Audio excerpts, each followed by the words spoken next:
El mundo está en llamas y las noticias de hoy son tan explosivas como los acontecimientos que las generaron. No es una exageración, la seguridad nacional de Estados Unidos se ha visto sacudida por un incidente que ha sacudido las estructuras del país, mientras una guerra comercial sin precedentes amenaza con derribar la economía global. Y como si eso no fuera suficiente, los regímenes autoritarios refuerzan su control, las pruebas militares sorprenden a todos y una tragedia industrial deja un rastro de destrucción. No te puedes perder ni un solo detalle de lo que está pasando en estos momentos.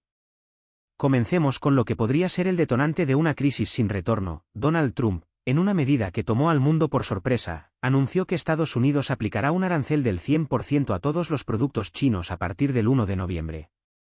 Sí, habéis leído bien, todos. Pero Pekín no se quedó quieto. En una medida que los expertos clasifican como guerra económica 2.0, China lanzó un ultimátum global, restricciones masivas a las exportaciones, no solo de sus propios productos, sino incluso de artículos que ni siquiera fabrica. Es una estrategia tan agresiva que, según Trump, lleva décadas planificada y representa una vergüenza moral en las relaciones internacionales.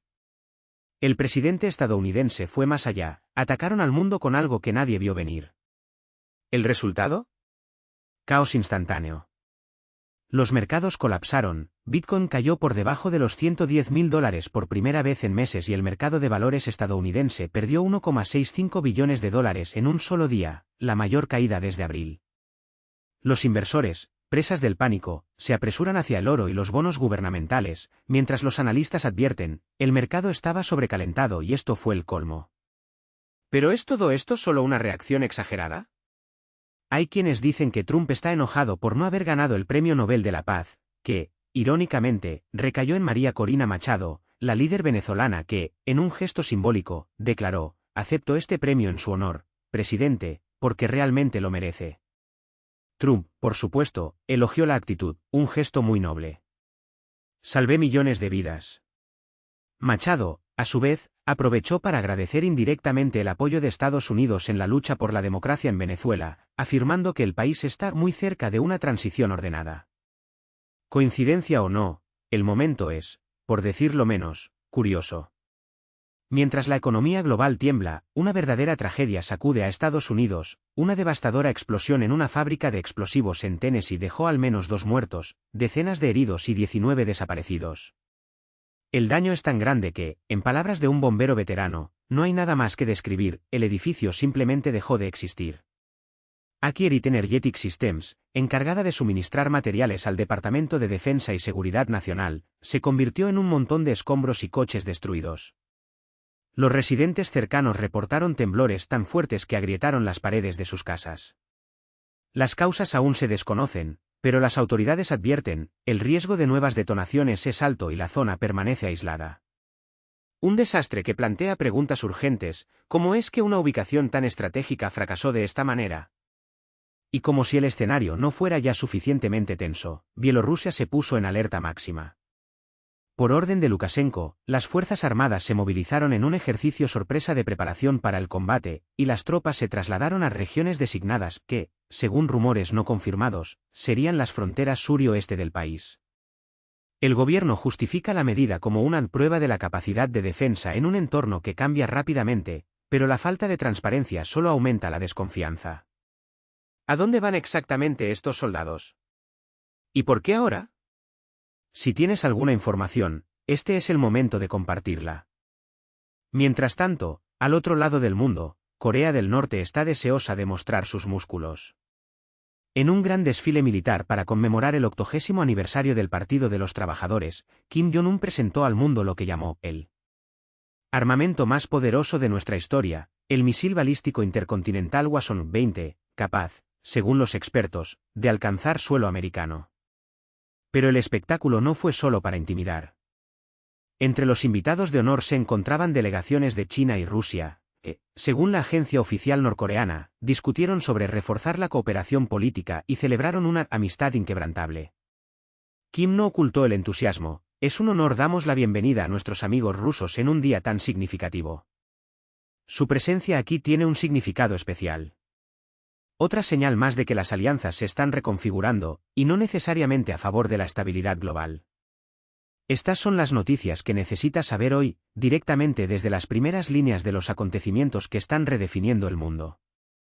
En tan solo un día tuvimos crisis económicas, tragedias humanas, maniobras militares y demostraciones de fuerza que podrían cambiar el curso de la historia. Estén atentos, porque lo que se avecina podría tener un impacto aún mayor. Y recuerda, la información es tu mejor arma. Comparte, comenta y ayúdanos a seguir llevándote la verdad. El mundo no se detiene, y nosotros tampoco. Mientras el Kremlin celebra alianzas macabras con dictaduras distantes, la realidad dentro de Rusia se desmorona en tragedias evitables y absurdos burocráticos que revelan la podredumbre de un sistema que prioriza la guerra y la propaganda por encima de todo, incluso las vidas de sus propios ciudadanos.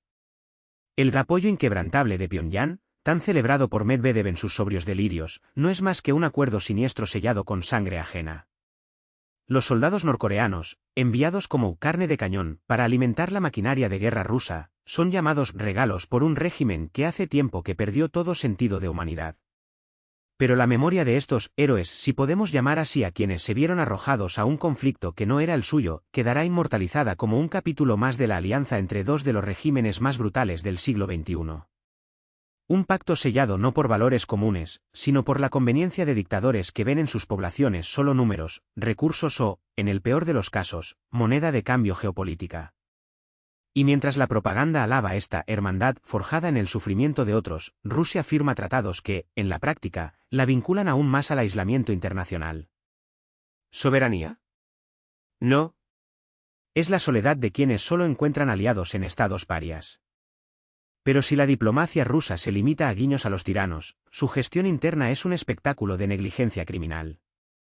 En Krasnodar, lo que se suponía era un trabajo de refuerzo estructural en un internado psiquiátrico se convirtió en una pesadilla, un muro se derrumbó, sepultando a una mujer de 62 años y exponiendo la fragilidad de un sistema que trata las vidas humanas como detalles secundarios. Los 76 pacientes evacuados son la prueba viviente de cómo la Rusia actual construye su futuro, sobre los escombros, la improvisación y la arrogancia de quienes piensan que encontrar un camino es sinónimo de competencia.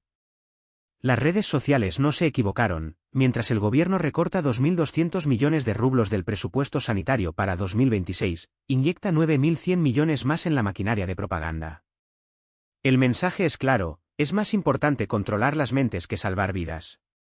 Y cuando el muro cae, literalmente, la respuesta no es la prevención, sino un control por parte del Comité de Investigación, el mismo organismo que ha servido como fachada para encubrir la corrupción y la incompetencia durante años.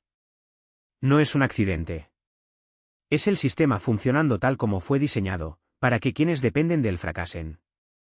Y como si la indiferencia hacia los más vulnerables no fuera suficiente, el Estado ruso ahora prohíbe a sus ciudadanos comer tarbagans, esos roedores que, para muchos en Buaria, son una fuente de alimento en tiempos de escasez. ¿La razón? El riesgo de peste bubónica, una enfermedad medieval que resurge como un fantasma de políticas sanitarias fallidas y de pobreza que empuja a la gente a cazar animales portadores de bacterias letales. No es solo uno.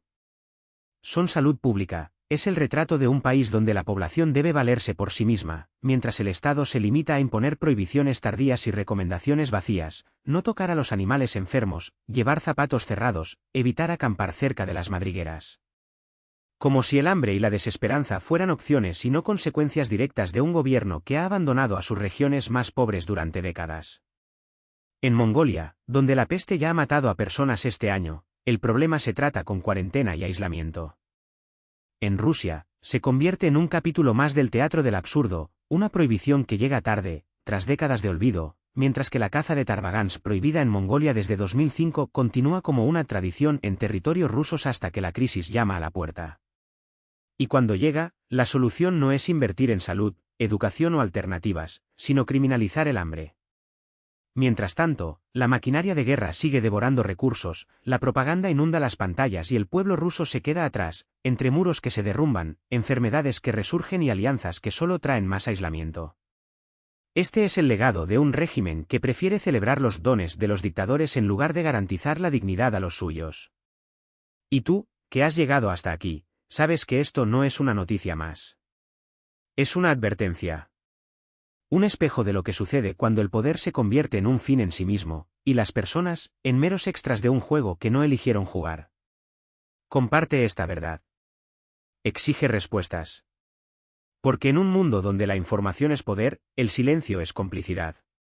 Y no nos quedaremos callados.